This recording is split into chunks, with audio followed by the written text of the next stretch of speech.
Hi అండి. అందరూ ఎలా ఉన్నారు? బాగున్నారా? అందరూ బాగుండాలి, ఆరోగ్యంగా ఉండాలని కోరుకుంటున్నాను. మేము కూడా చాలా చాలా బాగున్నామండి. Welcome back to Bhavani Dasari vlogs. మన ఛానల్ ఎవరైనా ఫస్ట్ టైం చూస్తున్నట్లయితే తప్పకుండా ఛానల్ని సబ్స్క్రైబ్ చేసుకోండి. అలాగే ఈ వ్లాగ్ మీకు నచ్చినట్లయితే లైక్ చేయండి, షేర్ చేయండి, కామెంట్ చేయండి. సో ఇప్పుడైతే నా బ్రేక్ఫాస్ట్ అయితే కంప్లీట్ చేసేస్తున్నానండి. Dosa with tomato chutney. Apple ఇలా ఇలా ఇలా అన్నప్పుడు చూసారా ఎంత వ్యాక్స్ వస్తుందో కనిపిస్తుందా? జస్ట్ ఇక్కడ కొంచెం అంటేనే చూడండి ఎంత వ్యాక్స్ వచ్చిందో. మామూలుగా ఫ్రూట్స్ అవి కొన్ని అయితే ఇట్లా స్కిన్తోనే తినాలి అని అంటారు, కానీ ఇది చూసారా ఎంత వచ్చిందో. ఇలా ఉన్నవి పిల్లలకి ఎలా పెడతామండి అంత ధైర్యంగా? చూడండి. సో అందుకే యాపిల్ మాత్రం కంపల్సరీ తొక్క తీసేసే పెడతాను నేను. పీలర్ ఉంటుంది కదా, దీంతో ఇలా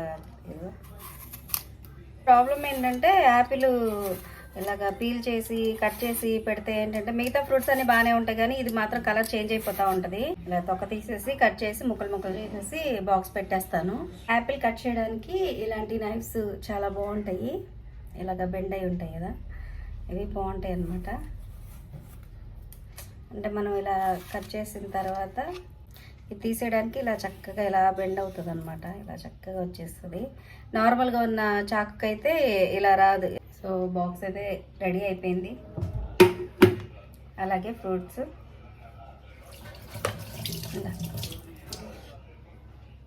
మా అబ్బాయికి లంచ్ బాక్స్ పెట్టి పంపించేసిన తర్వాత ఇక మా వారు తీసుకొచ్చిన వెజిటబుల్స్ అయితే సర్దేస్తున్నానండి.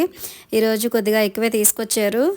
మునక్కాయ, బెండకాయ, దొండకాయ, క్యారెట్, కీర, కాకరకాయ, ఇలాగా చాలా వెరైటీసే తీసుకొచ్చారు. మామూలుగా అయితే 1-2 ఐటమ్స్ తీసుకొస్తారు, కానీ ఈరోజు చాలా తీసుకొచ్చారు. ఈ బాక్సులు తీసుకోవాలండి, ఇలా కవర్లో కాకుండా స్టోర్ చేసుకోవడానికి ఈ బాక్సులు దొరుకుతున్నాయి. ఈసారి అవి తీసుకోవాలి అనుకుంటున్నాను, తీసుకోవట్లే. లాస్ట్ టైం కూడా చెప్పినట్టున్నాను ఆ బాక్సులు తీసుకోవాలని, కానీ కుదరట్లేదు.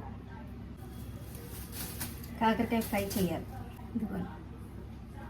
ఫ్రెష్గా బాగుంది. మామూలుగా పపాయ కట్ చేస్తే అసలు సీడ్స్ నిన్న ఉండేవి, ఇవో నాటుకాయనా అన్నారు. మరేమో ఇది పండిన తర్వాత చూడాలి ఎలా ఉంటుందో. వంకాయలు చూడండి ఎన్ని తీసుకొచ్చారో. మా వారైతే వంకాయ తినరు, బాగున్నాయి కదా అని తీసుకొస్తారు. మా అబ్బాయి తింటాం, మా వారు తినరు.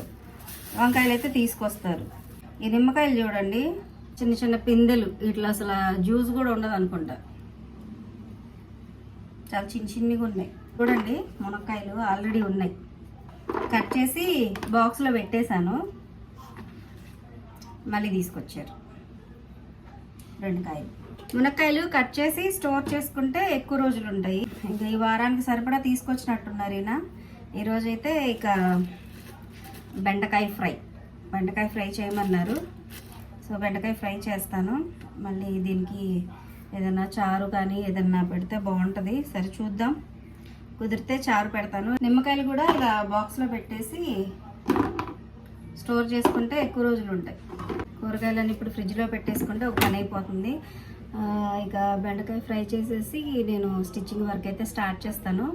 వీలైతే స్టిచ్ చేసేటప్పుడు వీడియో కూడా తీస్తాను. బాయ్. ఇప్పుడు శారీకి ఫాల్ అయితే వేసేస్తున్నాను. బ్లౌజ్ స్టిచ్చింగ్ అయితే అయిపోయింది. ఫాల్ వేసేస్తే కంప్లీట్ అయిపోద్ది.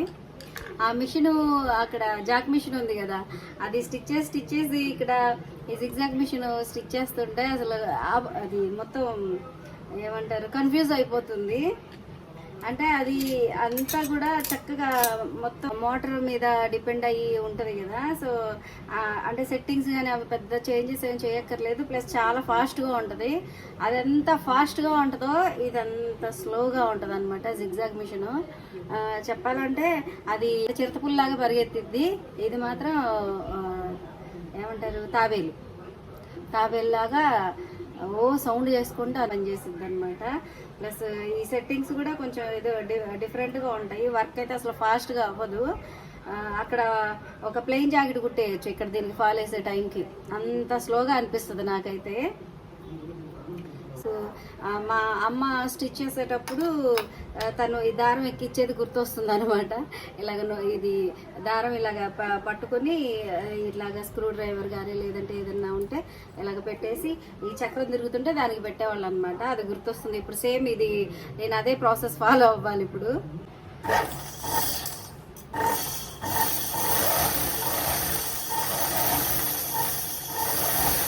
ఈ దారం ఒక్కటి బాబిన్కి తొందరగా ఎక్కిద్దండి, మిగతా ప్రాసెస్ అంతా స్లోనే. దారం మాత్రం కొంచెం తొందరగా ఎక్కిద్ది. అంటే ఇది మొత్తం నింపక్కర్లేదు కదా, జస్ట్ ఇంత కొంచెం తీసుకుంటే సరిపోయిద్ది ఫాల్ వేయడానికి. నీడిల్ కూడా డిఫరెంట్గా ఉంటుంది. మీకు దీని గురించి ఒక వీడియో కావాలంటే చెప్పండి, నేను ఒకసారి చేస్తాను. ఉషా కంపెనీది అనమాట జిగ్జాగ్ మిషన్. సో దీనికి నీడిల్కి థ్రెడ్ ఎక్కించడం కూడా ఇట్లా ఫ్రంట్ వైపు నుంచి ఎక్కించాలి, అలాగే బాబిన్ కూడా ఫ్రంట్ వైపు నుంచే పెట్టాలన్నమాట. మామూలుగా ఇలా అన్ని మిషన్కి సైడ్స్ ఉంటాయి కదా, దీనికి వచ్చేసి మనకి ఆపోజిట్లో ఉంటాయి అన్నమాట. అందుకే కన్ఫ్యూజ్ అయిపోద్ది. సూదిలో దారం ఫాస్ట్గా ఎక్కించడానికి యూజ్ అయ్యే ఒక మంచి టూల్ గురించి అయితే మీకు చెప్తానండి. ఇలా ఉంటుంది, దీని హెల్ప్ తోటి మనం దారం అనేది ఈజీగా ఎక్కించవచ్చు. మామూలుగా వేరే ఉంటాయండి దారాలు ఎక్కించడానికి, వాటికన్నా కూడా ఇది చాలా బెటర్గా ఉంటుంది. ఈ టైప్లో దొరుకుతాయి. ఇవి అసలు వేస్ట్ అండి, ఇవి తీసుకోవద్దు. ఇదిగో ఇలా ఉంది కదా తీగ, ఇదిగో ఇది ఉంది కదా, ఇది వచ్చేసి విరిగిపోద్ది అనమాట. ఇది అసలు వేస్ట్, అస్సలు తీసుకోవద్దు. ఇవి తీసుకోండి, ఇవి చాలా బాగుంటాయి, నా డ్రెస్కి మ్యాచింగ్. ఇవి తీసుకోండి, చాలా చాలా బాగుంటాయి. ఇవి ఆన్లైన్లో ఉన్నాయండి, మీషోలో, ఫ్లిప్కార్ట్లో అలా ఉన్నాయి. కాకపోతే అందులో ఏంటంటే ఇవి ఒక 6 వచ్చేసి 100 రూపీస్, 120 రూపీస్ అలా చెప్తున్నారు. ఆన్లైన్లో అయితే అస్సలు తీసుకోవద్దు, ఎందుకంటే ఆన్లైన్లో చాలా ఎక్కువ చెప్తున్నారు. ఇది నేను బయట తీసుకున్నది జస్ట్ 5 రూపీస్ మాత్రమే. సో 5 రూపీస్ అంటే 6 అంటే ఎంత, 30 రూపీస్ కదా. సో 30 రూపీస్ది ఆన్లైన్లో మనకి 100, 120కి అలాగ అమ్ముతున్నారు. షాపుల్లోనే తీసుకోండి, ఆన్లైన్లో అయితే అసలు వేస్ట్ అనమాట. ఫాల్ ఎప్పుడైనా సరే ఇంత డిస్టెన్స్ పెడితే సరిపోద్దండి శారీకి, మరి ఎక్కువ పెడితే బాగోదు. ఇంత డిస్టెన్స్లో సరిపోతుంది.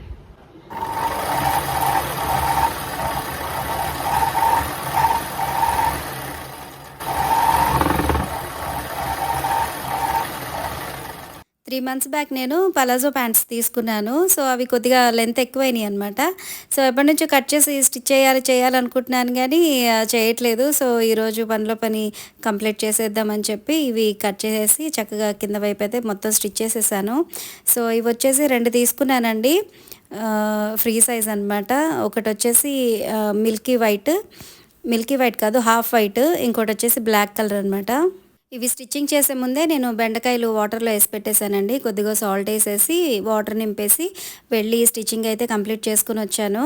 సో ఇప్పుడైతే వాష్ చేసేస్తున్నాను నీట్గా. ఒక 2-3 సార్లు వాష్ చేసేసుకొని ఇక్కడ ఈ జల్లెడ బుట్టలో వేసేసామంటే వాటర్ అంతా వెళ్ళిపోతుంది. స్టిచ్చింగ్ వర్క్ ఉంది, అదే చూసారు కదా, శారీకి జిగ్జాగ్ చేశాను. అలాగే పలాజో ప్యాంట్స్ తీసుకున్నాను అనమాట. అసలు తీసుకుని కూడా దగ్గర ఒక 2 months దాకా అవుతుంది. ప్లాజో ప్యాంట్స్ తీసుకుని ఒక 2 months అయితే అవుతుంది. పొడవు ఎక్కువ అయిపోయినాయి అనమాట, అందుకని వాటిని కొంచెం కట్ చేసి స్టిచ్ చేసుకున్నాను. ఇంకా మా వారు వచ్చేసరికి కొద్దిగా లేట్ అవుతుంది కదా అని చెప్పి ఆ స్టిచ్చింగ్ వర్క్ అవన్నీ చేసుకుంటూ కూర్చునేసరికి లేట్ అయిపోయింది. ఇక ఇప్పుడు వంట చేద్దామని చెప్పి వచ్చాను, కానీ నాకు ఆకలి ఆల్రెడీ స్టార్ట్ అయిపోయింది అనమాట. ఆకలేస్తుంది, సరే కొంచెం కీరా తిందాంలే అని చెప్పి కట్ చేస్తున్నాను. కొంచెం సాల్ట్ చల్లేసుకుని తినేసి ఇక వంట అయితే స్టార్ట్ చేస్తాను. పొగలు వస్తున్నాయి చూసారా. ఇప్పుడు ఇవి కొంచెం గోరువెచ్చగా అయిన తర్వాత తోడు పెట్టేస్తే పెరుగు కూడా రెడీ అయిపోద్ది. సౌండ్ వస్తుంది.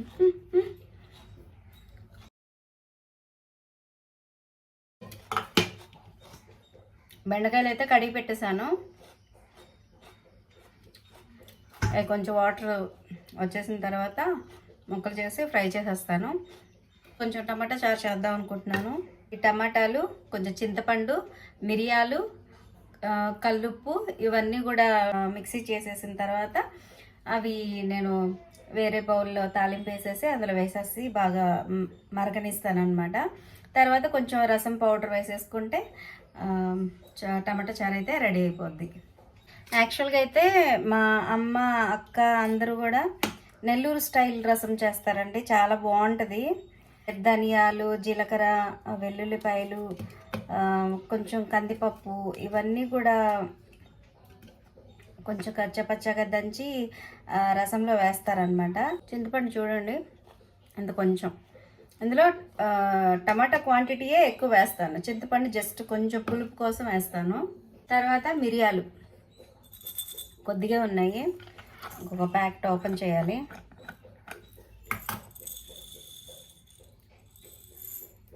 చూసారు కదా, కింద పడిపోతుంది. ఇది మిరియాలు కొంచెం స్పైసీగా ఉంటుంది. ఇంత కొంచెం కందిపప్పు కొంచెం బాగుంటుంది. మామూలుగా అయితే ఇలాంటి రసం అవి చేసేటప్పుడు కందిపప్పు ఉడికించుకుని కూడా ఆ పేస్ట్ అనేది కొద్దిగా యాడ్ చేసుకుంటే రసం చాలా బాగుంటుంది. టమాటా, చింతపండు, కొద్దిగా కందిపప్పు, మిరియాలు, అలాగే మన టేస్ట్కి సరిపడా కల్లుప్పు కూడా వేస్తున్నాను. కల్లుప్పు వేయడం వల్ల ఏంటంటే మిక్సీ జారు కూడా చాలా చక్కగా ఫాస్ట్గా తిరిగిద్ది. ప్లస్ అప్పుడప్పుడు ఇలా కల్లుప్పు వేసి మిక్సీ జార్లో అప్పుడప్పుడు మనం ఆన్ చేసి వదిలేస్తే ఏంటంటే ఈ బ్లేడ్లు కూడా షార్ప్ అవుతాయండి. మిక్సీ జార్లు ఎప్పుడన్నా ఎక్కువగా మెదగట్లేదు అని అనుకుంటే కొంచెం కల్లుప్పు వేసేసి, ఇంత కల్లుప్పు వేసేసి దాన్ని బాగా రన్ చేసాం అనుకోండి, అప్పుడు కొంచెం షార్ప్ అవుతాయి బ్లేడ్స్. సో ఇప్పుడైతే ఇందులో ఇంకొంచెం వాటర్ అయితే యాడ్ చేసేసుకొని నేను ఇది గ్రైండ్ చేస్తాను. ఇన్ని వాటర్ తీసుకుంటా, మరీ ఫుల్గా తీసుకుంటే అది హెవీ లోడ్ అయిపోద్ది, అందుకని ఇంత కొంచెం వాటర్ తీసుకొని ఇప్పుడు ఇదైతే గ్రైండ్ చేస్తాను. ఈ పేస్ట్ అయితే రెడీ అయిపోయిందండి. కొద్దిగా తాలింపు వేసేసి అందులో ఇది వేసేసి కొంచెం ఎక్స్ట్రా వాటరు, కొద్దిగా కారం, కొద్దిగా పసుపు వేసేసి బాగా మరగనిచ్చి రసం పౌడర్ కూడా వేస్తే చారు అయితే రెడీ అయిపోద్ది. ఇందులో ఆయిల్ వేస్తున్నాను. ఆవాలు, జీలకర్ర,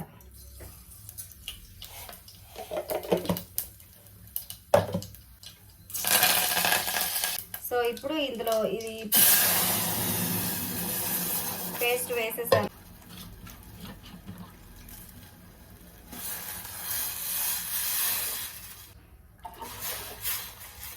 ఇప్పుడు ఇందులో జస్ట్ కొంచెం కారం, 1/2 టేబుల్ స్పూను పసుపు కూడా వేసేస్తున్నాను. ఒకసారి కలిపి టేస్ట్ ఎలా ఉందో చూద్దాము.